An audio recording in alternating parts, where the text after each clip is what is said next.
E aí, primos e primas, tudo bem com vocês? Sejam muito bem-vindos a essa live que será a nossa live mais incrível até agora. Muito bom dia a todos vocês. Muito bom dia, Moraes, Juarez, famoso Juarez, Bayern Hold, Raul Bezerra, Joel Zones. Muito bom dia, gente. Hoje vai ser um dia incrível. A gente vai compartilhar um conhecimento transformador, um conhecimento que você não vê em qualquer lugar. Pelo contrário, você vê aqui. E o mais legal de tudo é que é um conhecimento que ele parece gratuito, mas não é, porque você precisa pagar com o seu esforço e o seu investimento em tempo. E o seu investimento em tempo, que talvez seja o seu ativo mais escasso e mais valioso, certo? Então, vamos lá, hoje temos o convidado Flávio Augusto, vamos ver se o Flaviones já solicitou aqui para participar, com certeza já, né? Vamos ver aqui, deixa eu achar ele, para incluí-lo aqui na nossa live. Cadê você, Flaviones?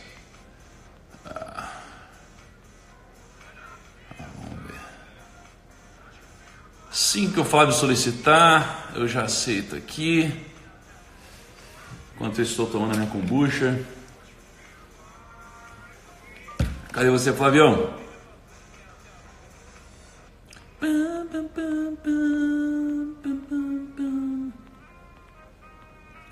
Vamos ver. Cadê você, cara? Deixa eu ver aqui. Geração. Ué. Cadê você, Flavião? Bom, enquanto isso, vamos ver aqui, ó, o Bruno Nardon. E aí, galera, olha o Adib. Hoje vai ser top, hein, Adib? Dicas aí, vamos ver o que fazer com essa grana, não é não? Dormindo nada, o Flávio, lá, pra vocês terem noção, é 1 hora mais cedo. E já falei com o Flávio hoje mais cedo, ele já estava na ativa. Vamos ver. É que ele quer matar a gente do coração, quer dar uma emoção aqui, né? O Flávio é assim, meu. Cadê você, cara? Não sei onde está o Flávio.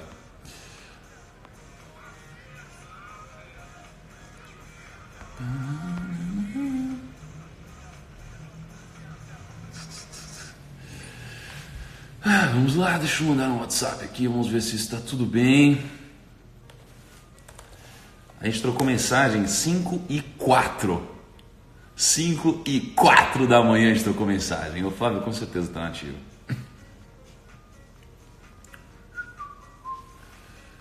Vamos ver. Aí, agora sim.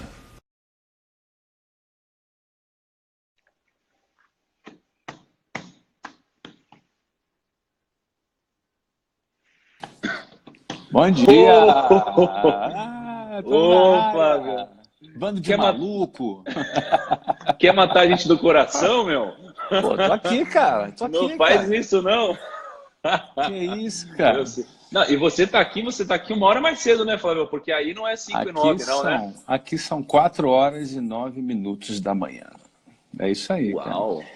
E para quem achou que eu não acordei, tá certo. Acertou. É porque eu não dormi ainda, né, cara?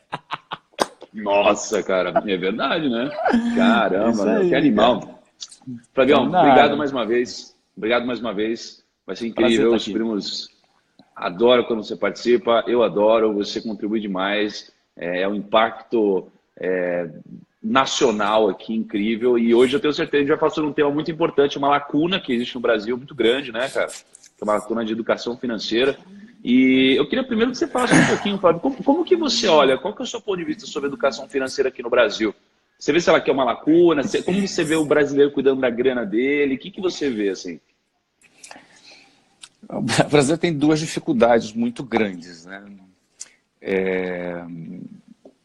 Primeiro, acho que eu sempre acho importante ganhar grana, não é para depois cuidar da grana. São os 2 desafios, né? Então, eu diria que tanto o empreendedorismo, que é um dos motores para você ganhar o dinheiro, é uma debilidade na nossa educação, quanto a educação financeira para cuidar do dinheiro que ganhou. Agora, não precisa também ganhar muita grana para cuidar do dinheiro. Acho que cada um que trabalha tem um salário ou tem um ganho, ele já deveria estar pegando esse ganho e trabalhando ele, ainda que fosse com um pouquinho, ou pensando a longo prazo. E realmente isso é muito pouco trabalhado, muito pouco ensinado, né? Muito pouco. Está fora dos currículos, né? Está fora dos currículos. Eu acho que a gente sai de faculdade, a gente sai de escola e a gente aprende várias coisas, mas o que a gente definitivamente não aprende é sobre como ganhar dinheiro e gerenciar seu patrimônio, né? E assim, eu acho que a gente tem essas duas lacunas, né? Precisa ganhar dinheiro, precisa investir seu dinheiro, gerenciar ele. Só que eu vejo que a gente comete um grande erro, que às vezes a gente acha que, poxa, a gente precisa só ter muito dinheiro para poder aplicar a nossa grana. A gente pode começar a aplicar com muito pouco, na verdade, não é? O negócio é a gente criar esse hábito, a disciplina de a gente investir todos os meses para que a gente tenha uma liberdade financeira lá na frente, coisa que 1% dos brasileiros tem, né? E, Flávio, eu queria separar esse nosso papo em duas partes, tá? A primeira parte a segunda parte é a que a gente prometeu, não é? É a parte de, poxa, como que você gerencia seu capital, como que você investe sua grana, como que você gerencia seu dinheiro. Mas antes disso, eu queria uma introdução sobre como você construiu esse patrimônio. Porque você é um cara que saiu do zero, na verdade, acho que do menos zero, né, Flávio? Saiu do negativo aí, fez um empréstimo ali, enfim. E você chegou onde você chegou. Então, eu queria que você falasse um pouquinho sobre essa trajetória para depois a gente entrar na carteira de investimentos, para te dar uma esquentada aqui. Aliás, tá frio aí ou não? Como que tá aí? Cara, acho que tá um... Não, aqui tá calor, cara. Aqui hoje fez 39 graus aqui, cara. Que isso, cara? 39 graus? 39 graus aqui em Orlando, exatamente. Nossa, cara. Mas eu tô no ar-condicionado aqui, então por isso que eu tô de casaco. Exatamente. Tá bom. Mas então, vamos lá. Aí? Eu realmente vim de uma família que não tinha condições financeiras. Não é? Éramos uma família muito simples, de funcionários públicos. Não era uma família pobre, assim. Uma família que faltava comida, assim, que a gente passava privação. Como eram funcionários públicos, era uma família de classe média baixa da periferia do Rio de Janeiro. Meus avós, meu pai é filho de uma mãe solteira, que, na realidade, desculpa, né? Perdeu o pai, a mãe ficou viúva, ela casou com um outro cara que deu duas opções para ela, ou eu ou teu filho. E aí ela botou o meu pai num colégio interno, sabe aquele colégio interno público, é quase como a FEBEM, né? Então meu pai foi criado assim. Né? Então meu pai foi camponês, trabalhou na roça, tal. Minha avó, ela sim foi abandonada pelo marido e criou três filhos lavando roupa. Era lavadeira, sabe aquelas mulheres que andavam na rua carregando uma bacia de roupa na cabeça? A cabeça? Isso, exatamente. Essa foi minha avó. Não é? E assim, ele sim, né? Minha avó assim, dividiu o ovo com 3 filhos, tinha dificuldade às vezes de ter uma alimentação. Não é? Agora o que acontece? Tanto meu pai foi para o exército, e minha mãe conseguiu, com tanto esforço da minha avó, se formar. Não é? E aí ela se formou professora, ela era professora. Né? Antigamente tinha um normal, o cara no ensino médio se formava professor, uma parada assim. Né? E aí, ou seja, minha mãe conseguiu passar num concurso público para ser professora do Estado. E meu pai, soldado, recruta do Exército, começando ali a seguir carreira. Então, assim, meu pai e minha mãe casam muito cedo, minha mãe casa com 17 anos, e aos 18 anos eu nasci. Ela tinha 18 anos quando eu nasci. Minha mãe é bem nova, né? Tem 18 anos a mais que eu. Então, o que acontece? Eles não tinham patrimônio, não herdaram nada, não tinham nada. Então, eles eram pessoas assim... Mas, olha que interessante, Thiago, a pobreza e a riqueza é diferente de prosperidade. Então, eu vejo meus pais, eles sempre foram pessoas que fizeram trabalhos sociais. Então, eu nasci num contexto onde eu acompanhava os meus pais fazendo trabalhos sociais. Eles faziam trabalhos sociais na igreja e eu acompanhava eles. Então, no fundo, eu era um garoto de classe média abaixo da periferia do Rio, mas que eu acompanhava os meus pais em projetos sociais visitando famílias muito pobres, que passavam fome, entendeu? Famílias com crianças que eu dava as minhas roupas velhas para essas crianças vestirem. Então, eu era visto como filho de pai rico. Então, eu me sentia rico, entendeu? Então, porque eu lidava com gente muito pobre. Então, os meus colegas com quem eu brincava quando eu era menor eram gente muito pobre. Eu fazia amizade com essas crianças e brincava com eles. Então, eu vivi muito em comunidade, em favela, em lugares muito simples, por conta desse trabalho social que os meus pais faziam. Então, eu aprendi a trafegar muito, a conhecer a realidade muito drástica da favela e a minha realidade, que era de um cara rico. Rico, que era um cara... Relativamente, né? Relativamente, eu me sentia rico. Não é? Então, esse é o meu contexto, né? Então, quando eu começo a trabalhar ali, quando eu tenho 19 anos, eu não tenho nada. Flávio, nesse contexto aí ainda, cara... Fica à vontade. Como que era nesse contexto, poxa, sua mãe, seu pai, origem humilde, como que era o contexto da educação financeira no seu caso, por exemplo, que acho que deve ser o contexto da educação financeira na maioria das famílias do Brasil, né, cara? Você tinha isso em casa, assim, ou não? Nem se falava na sua Não tinha, cara. Nunca tive. Eu sempre estudei em escola pública, tive uma educação péssima, muito ruim, e por causa da escola pública. Agora, eu tive uma coisa muito boa, uma família que os meus pais era muito estruturado, assim, entendeu? Então eu vivi numa família que eu me considerava estruturado, fui muito amado pelo meu pai, pela minha mãe, sabe? Eu era uma pessoa segura da família que eu vivia. Isso era muito positivo. Agora, financeira não, porque lá em casa não tinha... Era tudo muito apertado, né? Minha mãe sempre apertada, meu pai sempre apertado. E eles ficaram mais apertados ainda quando... E aí eu dei o meu primeiro salto. Porque eu sempre tive vontade, isso é uma coisa minha, eu queria dar certo. Sim. E aí, essa história de querer dar certo aí é muito interessante. Por que eu queria dar certo? Porque eu queria ser importante, eu queria ganhar bem, né? Ou seja, liberdade, ter liberdade, e eu queria dar certo. Agora, o que era dar certo? O dar certo para o jovem, principalmente da periferia, de qualquer lugar, ele tem referências diferentes, sabe? Aí é uma questão de referência. Para mim, dar certo, naquele momento, era eu ser militar. Meu primeiro sonho foi ser militar. Não é? Por quê? Meu pai era militar. Então eu queria ser militar de que maneira? Eu fiquei sabendo que você podia fazer uma prova e você entrar como oficial das Forças Armadas.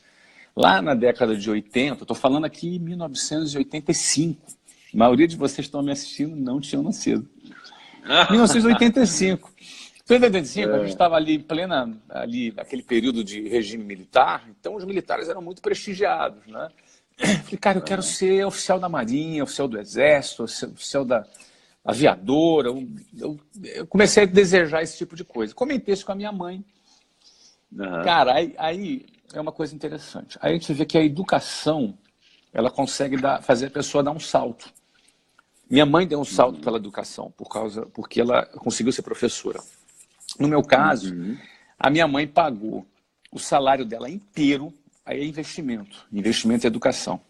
Ela pagou, ela tinha 2 empregos. Um era professora do Estado e a outra era professora do município.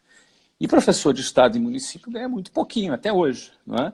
Tá. O que acontece? O que a minha mãe fez? Ela pegou um salário inteiro de um desses empregos dela para pagar uma mensalidade de uma escola para me preparar para esse concurso. Eu vou resumir, tá? Tá. Cara, eu fiquei 3 anos, no primeiro ano eu não passei, no segundo ano eu não passei, no terceiro ano eu passei.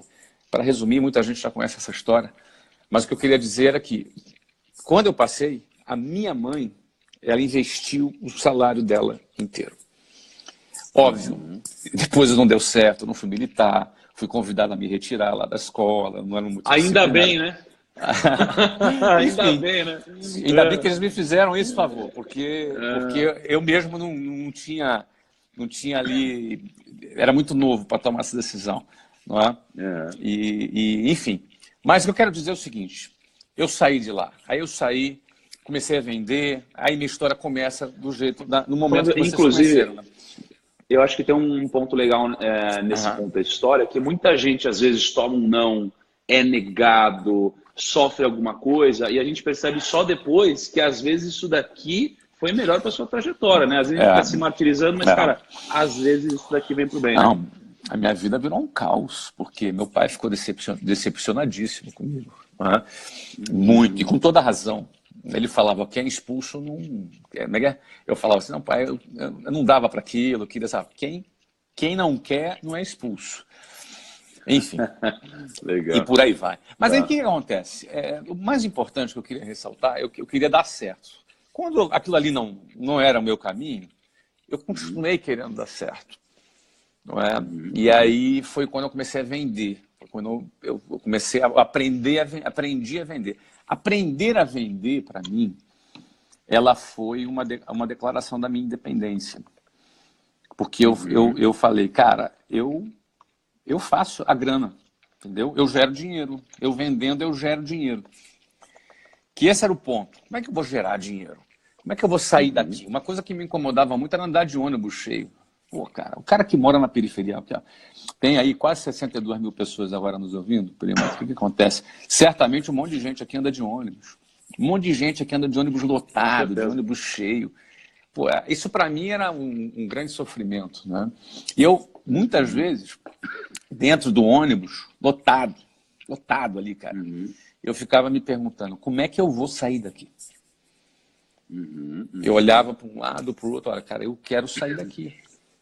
Tinha uma mulher que me apavorava. Você estava incomodado e você queria mudar, né? Isso daqui é importante, não é? Tem gente que está incomodado e não está ali na zona de conforto ali, né? Mesmo incomodado. Então, né? tinha uma mulher lá que me apavorava, cara. A mulher me apavorava. Acho que ela tinha uns 55 anos e ela há mais de 25 anos pegava aquele mesmo ônibus. Nossa, cara. Você não queria ser essa mulher? Eu não, de jeito nenhum, cara. Me apavorava. Eu quero sair daqui, Tem até um primo aqui dizendo, né? Eu ando de bike. Amigo, eu morava a mais de 60 quilômetros do trabalho. Quem mora na periferia do Rio de Janeiro, periferia de São Paulo, cara, o jogo é bruto. É uma exclusão geográfica. E aí o que acontece? Como é que você resolve essa exclusão, esse nível de exclusão, esse nível de barreira social gigante? Como é que você rompe esse negócio? Eu precisava ganhar dinheiro. Então, vender me deu a sensação de poder, me deu uma sensação de estar nas minhas mãos o poder de mudar de vida. Então, assim, meu primeiro foco foi, eu preciso gerar receita. Então, assim, 1991, quando eu comecei a vender matrícula, 92, 93, 94, 95, é o quê? Foco em gerar receita. Aí o que acontece? O foco em gerar receita está ligado em você aprender a gerar receita. Porque eu aprendi a vender matrícula, depois aprendi a formar pessoas, depois aprendi a gerenciar pessoas, depois aprendi a treinar, fazer treinamento, depois aprendi a liderar líderes. Eu passei por 4 anos num processo de aprendizagem de liderança. E, por outro lado, a Luciana, minha esposa já, que eu casei cedo, ela já estava na área financeira. E trabalhava na área financeira, era auxiliar administrativa nessa mesma empresa. E foi quando, em 1995, eu decidi dar um voo maior. Falei, vou abrir o meu próprio negócio. Vou abrir a minha própria empresa. A empresa Você tinha quantos anos, Flávio? Eu tinha 22 quando eu tomei essa decisão. E quando eu inaugurei, eu já tinha 23. Então, eu inaugurei com 23. Luciana tinha 20, eu tinha 23. E, apesar de gostar muito da empresa, ela já não tinha mais perspectiva, o produto não era um produto tão legal, entendeu? Era bem ultrapassado. E eu falei, olha, eu vou abrir meu próprio negócio. Foi aí que em 95 a gente abriu. Aí, não é que a gente investiu tudo que tinha para abrir o negócio. Por que a gente decidiu abrir um negócio? Porque não tinha nada ali, Porque né, não tinha cara? nada. Eu não tinha, meu pai não tinha para me emprestar, minha mãe não tinha para me emprestar. tadinha da minha mãe e do meu pai. O salário dela pagava as contas, não dava, não tinha como, não tinha nem como ser meu fiador, cara. Mas é engraçado como você não tinha nada, mas você tinha tudo ao mesmo tempo, né, cara? Porque você tinha vontade, você queria vencer na vida e você estava determinado, né? Tem gente que só tem dinheiro. Eu tinha até um pouquinho mais que isso já. Eu já tinha 4 anos de know-how de venda. Isso para mim era um capital intelectual importante, porque tem 2 formas de você abrir um negócio. Você sabe vender muito e tem pouco capital, pode ser que dê certo. Ou tu não sabe vender muito, mas você tem bastante capital. E o meu caso era o primeiro. Eu já era um cara que já tinha mais pegada para venda, mas não tinha capital. E aí o que acontece? A gente abriu. Aí a gente não tinha grana. E a gente até um sócio, um cara que amarelou na hora H. E a gente teve que pegar lá o nosso cheque especial e foi com isso que foi. Não é? Legal. Tudo para e aí você começou o seu negócio ali, né? Começou o negócio ali. 3 de abril de 95. 3 de abril de 95. Em abril de 95, eu abri a primeira escola. Em dezembro de 95, no mesmo ano, 8 meses mais tarde, eu inaugurei a segunda escola, que foi em São Paulo. Caramba, cara. Essa escola de São Paulo, em 1996, ou seja, um ano depois, tá? 1 ano e meio depois, em 97, essa escola faturava $500 mil por mês. $500 mil por mês. Caraca. 1997. Eu tinha uma escola? Uma escola.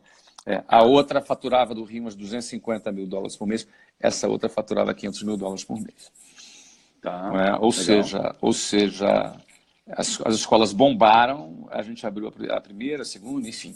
Aí eu comecei a gerar capital. Quando eu começo a gerar capital, o que eu faço com esse dinheiro? Digamos assim, no primeiro ano eu já ganhei dinheiro. No primeiro ano eu já ganhei dinheiro, eu fiz meu primeiro milhão já ainda com 23 anos de idade. Legal. O que eu faço com o meu dinheiro? Você questionou isso na época, né? E você não tinha experiência prévia, né, em gerenciar os investimentos, né, Flávio? Foi novidade, então, mas né? Tudo era novidade, cara. A vida foi cheia de novidades naquele momento, né? Mas qual foi o meu? E, de novo, eu quero dizer aqui para todo mundo que está me vendo, e nada do que eu esteja dizendo aqui é uma recomendação para ninguém. Tá? Eu acho que a experiência de vida ela é enriquecedora na medida em que você vai avaliar o que se aplica para você ou não. Não é? Muitas das coisas que eu fiz e a maneira que eu fiz, talvez fizesse um pouquinho diferente hoje, aqui, um pouquinho ali. Mas eu vou dizer, que alternativas eu tinha? Eu tinha pouquíssimas alternativas.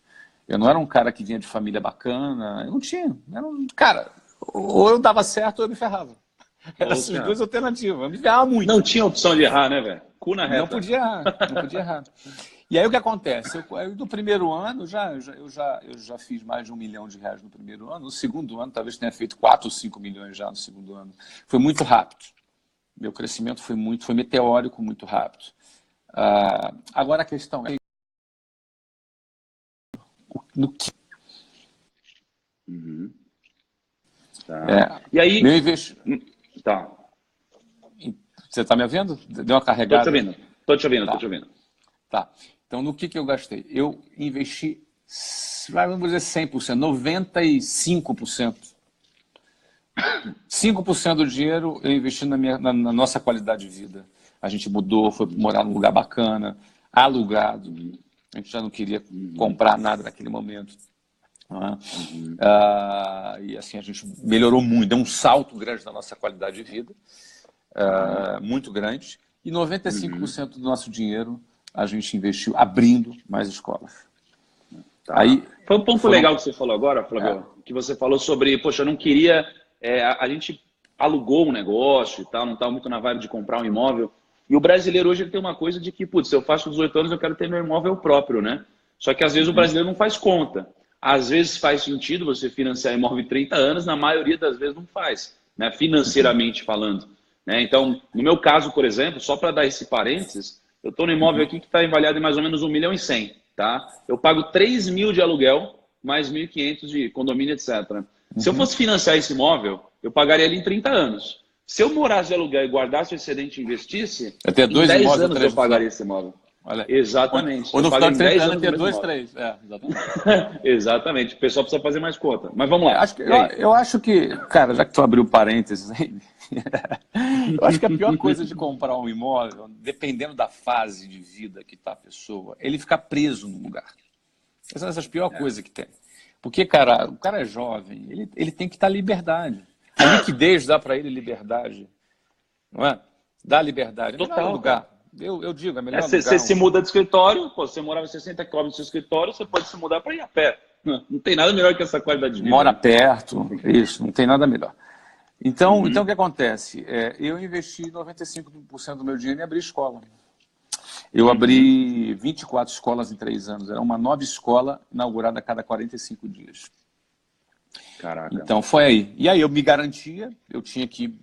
E aí eu fui evoluindo, não é? Eu tinha que ir tocando o negócio e botando ele para crescer e avançando, etc. E tal. Então, o meu track record, eu diria, nesse período foi empreendendo e fazendo o negócio crescer, E detalhe, eu não tinha visão de equity ainda. Eu não tinha nenhuma visão de equity. Para mim, o negócio que você abria é dar lucro. Acabou. O fluxo mensal, né? É o fluxo mensal. Ou seja, existia uma riqueza que eu nem sabia que ela existia. Que o equity é uma riqueza que eu nem sabia que ele existia. Eu vim descobrir o equity em 2008. 13 anos depois que eu abri a empresa. Eu descobri que existia equity porque veio um cara e me propôs me pagar 200 milhões de reais no negócio. Aí você falou, como assim 200 milhões de reais? Né? O negócio não fatura isso. E aí eu fiquei muito intrigado. Pô, mas como é que o cara vai te pagar 200 milhões de reais? Eu fiquei assim, né? Muito intrigado. E eu não aceitei a proposta dele. Eu neguei uma proposta de 200 milhões de reais. Mas fiquei muito encucado com essa história do equity. Foi quando eu comecei a pesquisar, comecei a estudar sobre isso. Não é? Ou seja, eu tive que ir aprendendo ao longo do caminho, aprendendo. Não é?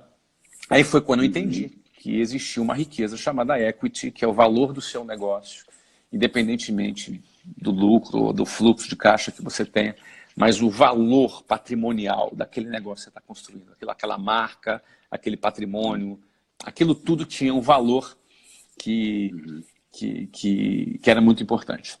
Não é? Show. E aí, enfim, você quer interromper e já puxar Então, na verdade, aí eu queria perguntar o seguinte, poxa, aí você teve toda essa trajetória, você teve essa infância, pouca educação financeira, mas muito carinho, muito amor, apoio da família, você começou a vender, começou a ganhar dinheiro, começou a gerar um fluxo mensal, abriu sua primeira escola, depois abriu outra escola, começou a ter muito resultado, começou a ter um número grande de escolas, aí uma coisa assim dando na sua cabeça, te ofereceram 200 milhões, falou, putz, tem um negócio chamado equity, aí o seu negócio, você negou, continuou crescendo, e aí em algum momento você vendeu o seu negócio, né? E aí eu sei que você vendeu, aí depois você recomprou mais baixo e tal, mas assim, agora isso daqui, eu acho, vamos deixar um pouco de lado, porque os primos já devem conhecer essa história aqui, a gente já falou algumas vezes, é uma história incrível para quem não conhece, né? Precisa conhecer aqui mais a história do Flávio, mas eu quero avançar para o seguinte, beleza, Flávio, e aí você formou um patrimônio relevante, né? A ponto de, poxa, você precisa gerenciar esse patrimônio aqui de uma forma diferente, que não seja só investindo em negócios, né? E você se deparou com esse problema, entre aspas. Como que você, então, passou a encarar isso daí? E como que você, hoje, gerencia o seu dinheiro? Mas antes de você responder, Flavião, antes de você responder, é o seguinte. Antes de você responder, ó, é recorde! Que isso? Mas é recorde, primos! É recorde. Tudo bom, Flavião? Batemos o recorde, hein, Flavião? Olha muito aí, bom, cara. Você gosta de bater recorde, né? Pô, cara, quando eu quero bater recorde, eu te chamo. Aí você bate pra mim o recorde, pô. Imagina, que é esse, cara? Muito bom, tamo junto. Parabéns aí pra gente, pros primos. E eis aqui a consequência de uma live com muita qualidade. Flavião, me conta, e o seu dinheiro? Vamos. Deixa eu dividir a história da grana em duas partes, porque a forma como eu gerencio o meu dinheiro hoje é diferente de como eu gerenciava de 2013 para trás. Deixa eu falar um pouco 2013. sobre como eu administrava de 2013 para trás e de agora. Por que 2013 para trás? 2013 foi quando eu tive uma injeção muito grande de liquidez, quando eu vendi a WhatsApp. Ali eu tive uma injeção grande de liquidez. Não é? Então, aí, a partir daquele momento ficou um negócio sério. Ficou um negócio bem mais sério, tá? Não é? Tudo bem aí, cara? Tô tranquilo? Cara, eu tava falando... Fiz a live com o Luciano lá, ele deu uma ideia de a gente pegar um patrocinador aí pra Tosse, cara. Seria legal, né? Opa, bom, eu não sabia que você era merchan agora. Desculpa, desatrapalhar o merchan. É estratégia, eu sei vender, Flávio. Entendi. Vai que tem um laboratório assistindo aqui agora, né, cara? Estamos aprendendo aí, cara. Vamos lá. Antes de 2013, eu não tinha ainda uma filosofia de investimento bem definida. E quando você não tem uma filosofia de investimento bem definida, você comete erros. As pessoas acham que o negócio é ganhar dinheiro, o negócio é investir. Mas antes, você precisa ter uma filosofia bem definida. Então, por exemplo, eu investi muito em bolsa. Investi bastante em bolsa. Ganhei dinheiro em bolsa, fazia bastante operações de opções, travando, fazia uma operaçãozinha um pouco mais sofisticada e ganhava uma rentabilidade. Minha meta era ganhar 3%, 4% ao mês, que é muito dinheiro. Não é? E eu sempre fui um cara muito agressivo, eu sou um cara agressivo para investir, né? Eu sempre fui muito agressivo, alavancava a termo os meus investimentos, etc. E tal, né? Nossa, cara. Bom, foi em 2013, né, Flávio? Beleza. Não, 2008, meu caro amigo. 2008? Te soa bem esse 2008 aí, cara? Você deve colecionar umas historinhas aí. Então eu vou só resumir para vocês o seguinte. Eu ganhei durante muito tempo muito dinheiro, e etc e tal, com bolsa e tal. Assim, bolsa era um negócio divertido. Pô, isso aqui é moleza e tal. O que acontece? Com 15 milhões de reais aplicados, uma liquidez de 15 milhões aplicados em bolsa, eu perdi em um dia 12 milhões. Um dia. Ai, meu coração, meu Deus do céu. No dia que Lehman Brothers fechou as portas. Nossa, que beleza, hein? Você lembra que você estava posicionado? Estava comprado. Eu estava comprado estava vendido, desculpa, eu estava comprado em Vale e com opção vendida para exercer em 30 dias. Só que eu estava em termo 5 vezes. 5 vezes em termo. Você tinha um lançamento coberto, né? Eu tinha um lançamento coberto e a gente tinha Vale fazendo IPO na França. Foi quando a notícia do Lehman Brothers, foi aquela crise que pegou todo mundo, né? Quem tinha qualquer posição perdeu no mínimo 30% em um dia, só que eu estava alavancado a termo. Né? Aquilo ali, o que acontece? Aquilo ali foi muito interessante para eu definir o meu posicionamento e a minha estratégia. Qual é a minha estratégia? Porque isso é muito importante. Muito importante você entender qual era a sua estratégia. Aquilo ali, obviamente, me afetou pra caramba. Eu fiquei bastante chateado. Quem gosta de perder 12 milhões, né? Num dia? Ninguém gosta. Aquilo era uma liquidez importante para mim. Digamos que eu devia ter metade da minha liquidez naquele momento, aplicada em bolsa, e eu perdi 70% da metade. Nossa, cara. É bastante coisa. E o que você aprendeu com isso? O que você aprendeu com isso? Aprendi a minha filosofia.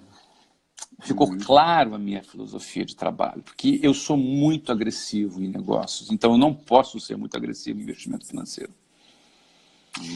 Isso é muito importante, porque o que acontece? Se eu vou ter uma postura agressiva nos meus investimentos, nos meus negócios, como investidor dos meus negócios, eu não posso ser agressivo nos investimentos financeiros.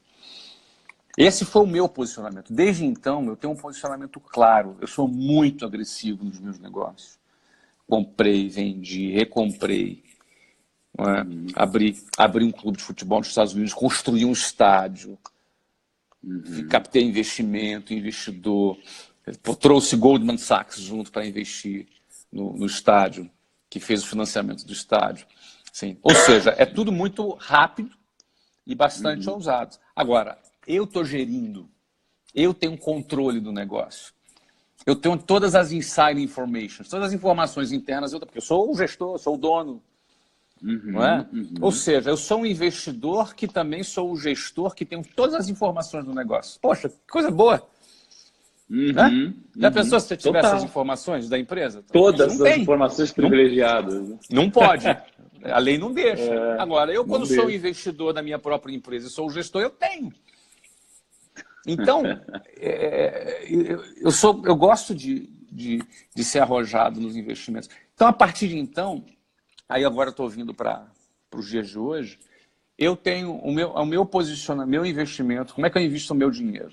Eu invisto em posições mais conservadoras. Eu sou mais conservador nos meus investimentos financeiros. Flávio, antes de entrar nessa parte, a gente entrar nessa parte agora, nesse detalhamento, né, depois da sua filosofia de hoje, eu só compartilhar uma coisa que aconteceu comigo também, que me fez aprender, foi muito semelhante, com patrimônio um pouquinho diferente ali na época, mas tem a ver com alavancagem. Né? Pô, você se alavancou, você estava a termo 5 vezes e tal. Isso daqui, a gente tem que tomar muito cuidado, porque no mercado financeiro, a gente, na verdade, tem que correr risco, mas a gente não pode correr o risco da ruína, né? Que é o risco de você sair do jogo. E quando você corre o risco de sair do jogo, você tem que tomar cuidado, porque você pode acertar na maioria das vezes. Se você errar uma vez, você está fora. E comigo, eu quase saí do jogo também. Eu quase saí do jogo. Eu lembro que teve um IPO de Abril Educacional, você deve conhecer essa empresa. Aí teve o IPO da Abril Educacional, e eu lembro que ela abriu na bolsa. Eu tinha minhas razões para acreditar que ela ia abrir com uma alta incrível, não é? E eu me alavanquei 5 vezes. Só que quando abriu, o IPO é o dia, né, primos, que a empresa entra na bolsa, tá? E nesse dia de negociação é sempre um momento de muita ansiedade, tá todo mundo olhando, e aí, como que vai abrir, né, o papel? E eu fiquei esperando abrir o papel assim do leilão, que tem um leilão de abertura, né, do IPO.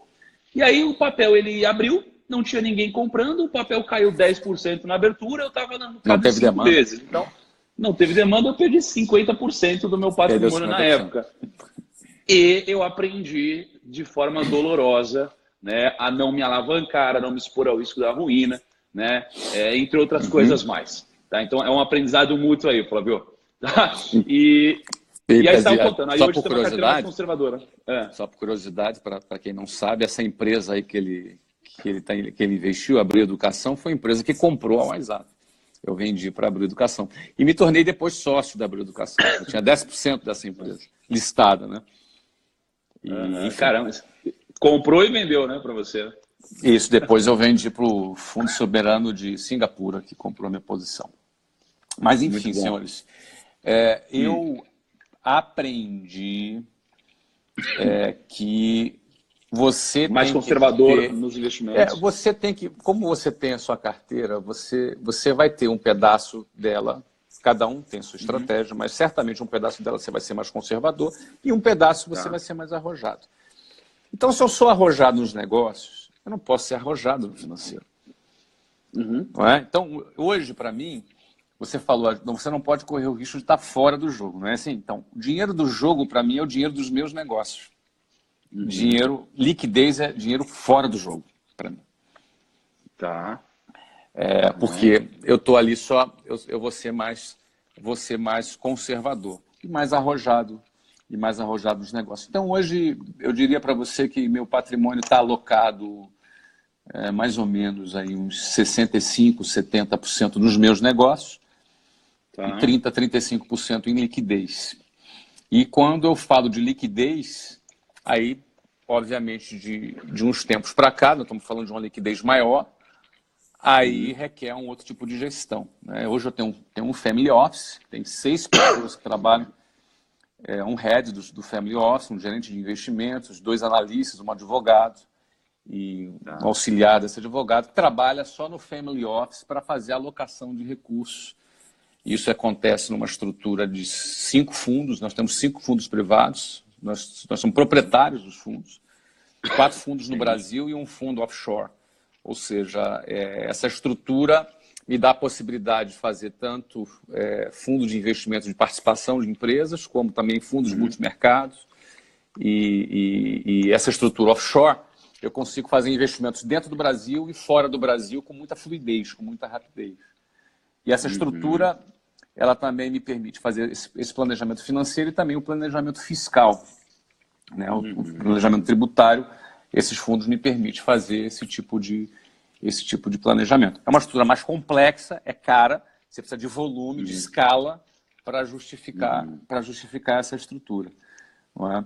Mas, basicamente, o tipo de investimento que a gente faz, 70% da liquidez está em bonds. Bonds seriam debentures, né? Quantos por cento? 60%? 70% e 30% em fundos, né? Tá. 70% em bonds e 30% em fundos. Bonds, só para explicar para o pessoal, debenture no Brasil, é mais ou menos o seguinte, eu empresto dinheiro para as empresas. Empresto dinheiro para os bancos, empresto dinheiro para as empresas. É um investimento mais... Bonds desses bancos, né? Em outras palavras... Via Estados Unidos. Via offshore. Via offshore. Tá? Em dólar, né? Tudo em dólar. Tá? Esse é um outro ponto. Dependendo da sua estratégia, você vai ter que escolher qual é a moeda que você vai estar. Então, levando em conta o tamanho do investimento que eu tenho nos Estados Unidos, o posicionamento que eu tenho nos Estados Unidos, a moeda que me dá mais segurança é o dólar. Sim. Não é? Mediante os meus compromissos nos Estados Unidos, eu não posso correr o risco, por exemplo, de não ser aprovada uma reforma da Previdência, por exemplo. E você que hoje está mais exposto perto. Aqui sua moeda, né? E hoje eu estou exposto numa moeda cheio de compromissos dos Estados Unidos e está exposto numa moeda que o dólar pode saltar para 6, 7 reais. Eu vou dar um exemplo para você. Na Argentina, 3 anos atrás, o peso o dólar custava 9 pesos e 40 centavos. Hoje custa 44 pesos, um dólar. Caraca. Seria equivalente o nosso dólar sair de 3,82, que é hoje, para 16 reais. Já pensou? Então... Não pensei. Nem quero pensar. Mas aí eu fico posicionado em dólar. E hoje meu time do Family Office trabalha com a meta. A meta deles é 4,5% ao ano. Ponto. Em dólar. Em dólar. Em dólar. O que é muito diferente de 4,5% em real aqui, né? Que os não, completamente. Podem estar pensando. Não, se você for pensar em real, pensa o seguinte, a Selic no Brasil está 6,5%, só que a inflação é 4%. Exatamente. Então o ganho real é 2,5%. Ganho real bruto, é 2,5%. Né? Bruto, fora imposto. Aí você tira imposto, etc. Isso. Agora, no meu caso, é o quê? É 4,5%, é a meta. Geralmente o pessoal está batendo em 4,8%, não é? Só que a inflação nos Estados Unidos é 2%. Então, você está falando de 2,8% líquidos. E como é um fundo, tem planejamento tributário. Você entendeu? Tem ganho fiscal, tem um monte de coisa. Tem ganho fiscal, tem uma série de coisas. Não é? Só que detalhe, é dólar. Então não adianta nada eu querer trabalhar. Eu queria trabalhar, por exemplo, eu quero ganhar 10%, mas eu vou aplicar no Brasil, eu vou ganhar 10%. Se num soluço, a variação cambial me tira 20%. Eu estou falando um volume muito grande. Então, para mim, a proteção vem em primeiro lugar. Então, a proteção sendo em primeiro lugar, a moeda que me protege é o dólar. Sim. E aí deixa eu só fazer um... Então, só para concluir. Então, se eu vou fazer um bonde para o Itaú, se eu vou emprestar um dinheiro para o Itaú, é em dólar. É tudo precificado em dólar. Isso.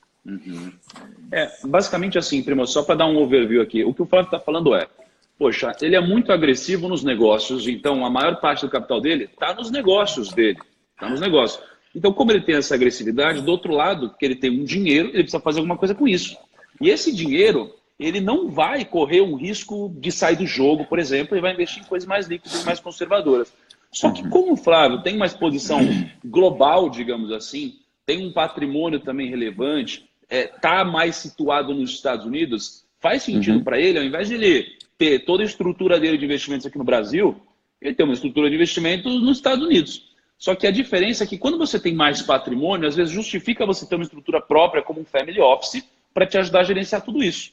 Você não precisa de um family office quando você está começando, e você pode investir em coisas que o Flávio está investindo, obviamente com às vezes algumas diferenças, mas no mesmo conceito, com muito menos dinheiro.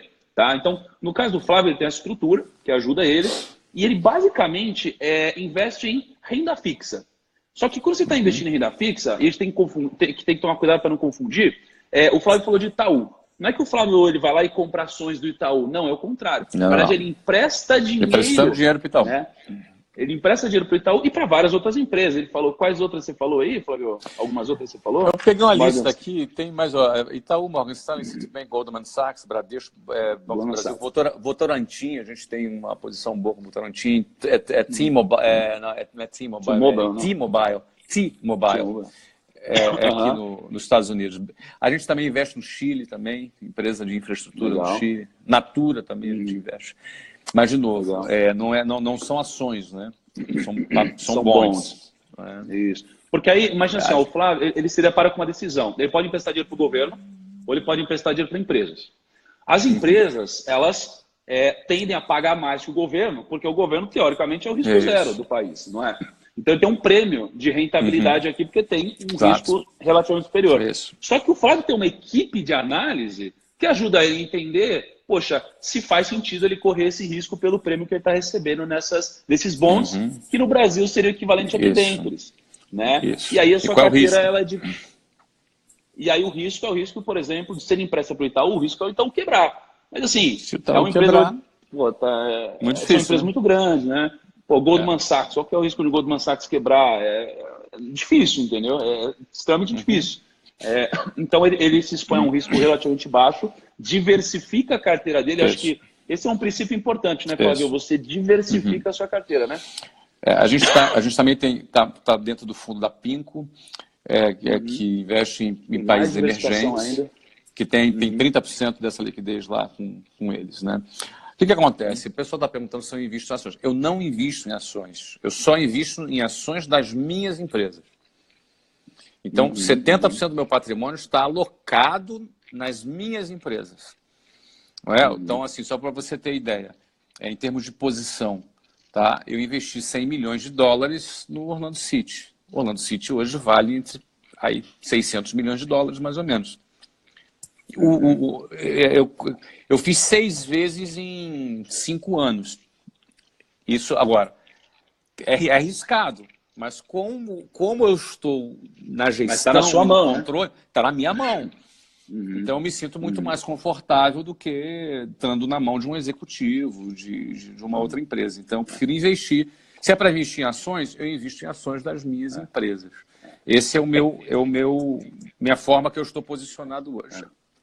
É que, na verdade, o que você está falando, né, Flávio, é que assim, não é que não faz sentido investir em ações, é que, na verdade, você investe, claro, mas nas suas, né? Gente, de novo, eu vou repetir, o que eu estou falando aqui não é recomendação para você, são fases da vida. São fases da vida, entendeu? Então, é assim, o Thiago me convidou, falou, Flávio, tu topa falar do teu, como é que você faz os seus vídeos? Topo, cara, topo. Nunca falei sobre isso, eu topo falar, entendeu? Mas isso é a fase da vida que eu tô, entendeu? É diferente da sua fase da sua vida, você tem que analisar qual é a melhor filosofia para você na sua fase da sua vida, não é? E aí na minha fase eu tenho, não é? Na fase que eu tô é diferente, não é? É uma outra fase, outra fase.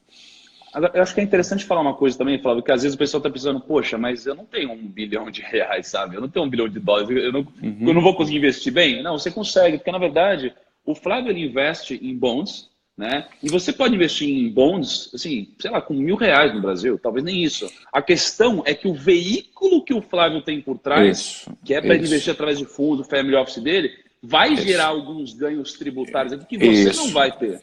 Não vai mas você investe em lugares semelhantes ao dele. Mas eu tenho custos que também você não tem. Eu tenho seis funcionários de alto calibre qualificados para investir o meu dinheiro. Então, no fundo, eu vi aqui uma pessoa perguntando qual é a corretora. Não tem uma corretora. Eu tenho o meu próprio fundo, é particular, é privado meu fundo. E a gente faz através desse veículo que tem aí uma série de planejamentos que, no final das contas, pelo volume que a gente tem, faz sentido. Não é? E hoje eu estou bastante... Agora, vai mudar, Thiago. Por que que vai Vai mudar? mudar o quê? Você está falando? Porque A sua a minha estrutura, liquidez, você tá falando? a minha estrutura tende a mudar, porque a tendência é a minha liquidez ir aumentando cada vez mais. Até um ponto de minha liquidez ser bem maior do que as empresas e tal. Aí, nesse momento, a gente tem um outro tipo de investimentos. O colega está perguntando o que é debêntures. Debêntures é bonds. Debênture é quando uma empresa... Deixa eu tentar explicar. Uma empresa precisa de dinheiro para investir, para fazer alguma coisa. Aí ele não está no momento para fazer um IPO, que ele vai oferecer ações para o mercado comprar as ações dele. Aí o que ele vai fazer? Ele pode lançar no mercado um papel de uma dívida para captar, vai pedir dinheiro emprestado para o mercado. E aí quando entra investidores como eu, e tem outras pessoas que compram esses papéis e emprestam dinheiro para essa empresa. Sim. É um empréstimo. Aí estabelece ali uma taxa. Os parâmetros empréstimos. Os parâmetros, quem topa vai lá e empresta o dinheiro para a empresa. A gente precisa saber, na verdade, por que uma empresa abre capital, né? Por que uma empresa começa a negociar na bolsa? Geralmente ela faz isso porque ela quer captar recursos para poder investir nela mesma e crescer mais. Só que ela pode captar dinheiro e para isso ela vai ter que ter sócio, né? Vai ter que dividir lucro no futuro, ou ela pode pedir um dinheiro emprestado para alguém. Pagar um spread. Só que aí ela pode pedir dinheiro emprestado no banco, ou ela pode pedir dinheiro emprestado no mercado, para investidores como você, como eu, né? Que vão topar emprestar para essa empresa a uma taxa que já dada ali, né? Então isso é interessante. Inclusive, Fábio, eu preciso fazer um vídeo sobre Family Office depois, porque tenho certeza que tem muitos primos boiando. Vou fazer um vídeo sobre Family Office aí para explicar como são os futuros ganhos tributários. Flavião, olha, cara, a gente se deixar, a gente fica aqui até o almoço, cara, porque tá muito incrível, de verdade. Flavião, me dá uma última mensagem aí para os primos que estão começando a investir, tá começando a trilhar essa jornada do mercado financeiro. E é isso aí, daquele jeito que só você sabe dar, cara. Bom, primeiro eu quero mandar um abraço para você, maluco, que acordou agora de madrugada para me ouvir. Eu me sinto muito lisonjeado quando você troca um pedaço do seu sono para a gente estar junto aqui. Tá? Muito obrigado por esse carinho e mando um abraço para você, desejo todo sucesso para você. Sobre a pergunta do Thiago, eu quero dizer o seguinte, né? Focar em duas coisas. Como ganhar mais dinheiro, como aumentar a tua renda, como aumentar a tua receita e como administrar melhor essa receita.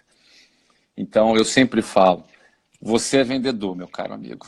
Você é vendedor. Porque você vende, mesmo que você seja funcionário de uma empresa, você vende teu tempo. Então, tu é vendedor também. Você está vendendo teu tempo. Se você tem um negócio, você está vendendo o seu produto. Se você tem uma empresa de serviço, você está vendendo o seu serviço. Então, você é vendedor.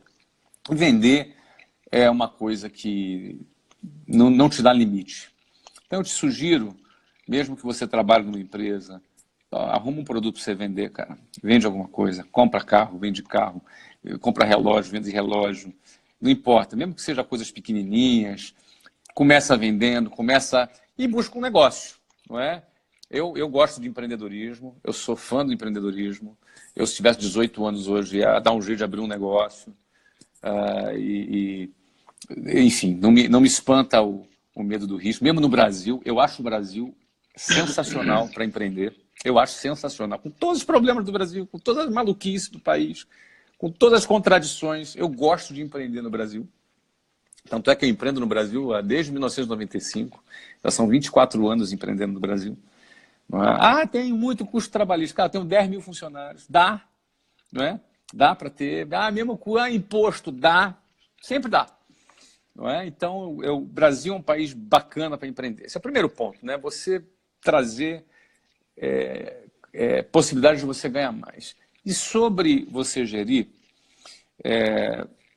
de forma bem resumida, Thiago, o que você faria? Eu quero te fazer uma pergunta. O que você faria se você perdesse seu emprego hoje? Você ganha, vamos supor que você ganha... você ganha 50 mil, vamos supor que você ganha 5 mil reais por mês, 6 mil, 3 mil, 4 mil. Seja lá o que você ganha. O que acontece se você perde seu emprego hoje? Você faria o quê? Você que está me ouvindo aí, do outro lado aí. Às vezes você ainda na cama, de repente, que acordou, está me vendo ali no celular. O que você faria? Eu vou dizer para você. Se você ganhar um salário de 5 mil reais, sabe o que você vai fazer? Você vai cortar geral os teus custos, você vai decepar, você vai cortar tudo. você tentar viver ali com um pouquinho para fazer teu seguro-desemprego, esticar o máximo possível, você é correr atrás. É isso que você ia fazer. Se é se virar, tu ia dar um jeito. Isso significa que você tem o poder de se virar. O que eu quero dizer com isso? Viva com no máximo 80% do que tu ganha, meu caro. Só se você ganhar muito pouco. Se você ganhar um salário mínimo, aí não dá. Aí realmente não dá. Mas se você ganhar um saláriozinho razoável, cara, corta geral. Viva no máximo com 80% do que tu ganha. Para os 20% você investir. 20% você investe. Ah, mas não dá, Flávio, eu não consigo. Cara, o que você faria se perdesse o emprego? Você não ia dar um jeito? Então, para pensar se por 20 anos você só viver com 80% do que tu ganha. Para pensar. Não é? Óbvio, isso aqui não se aplica para quem ganha muito pouco, um salário mínimo, não se aplica. O cara está ali, ganha menos do salário mínimo. Agora, ganha uns 3 pau, 4 pau, 5 pau, 6 pau. Dá sim. Você tem que sair do consumismo e você entrar e pensar na sua independência financeira a longo prazo. Você vai botar o dinheiro para trabalhar para você. Compensa. O poder dos juros sobre juros é fantástico. E aí, cara, saiba do seguinte, se tu perdesse teu emprego, tu não ia dar um jeito? Então não espera perder o emprego, dá um jeito agora. Viva só com 80% que tu ganha. Faz a conta, faz uma planilhinha no Excel, vê quanto é que você, em 30 anos, o que isso representa na tua vida. Se você conseguir trabalhar empreendendo e ganhar mais, cara, aí melhor ainda. Tá bom? É isso aí. Valeu, Thiago. Muito obrigado. Um abraço para todos vocês aí. Boa semana. Hein? Flavião, tamo junto. Já te mandar uma mensagem, velho. Valeu. Valeu, gente. Um abraço, hein? Até mais.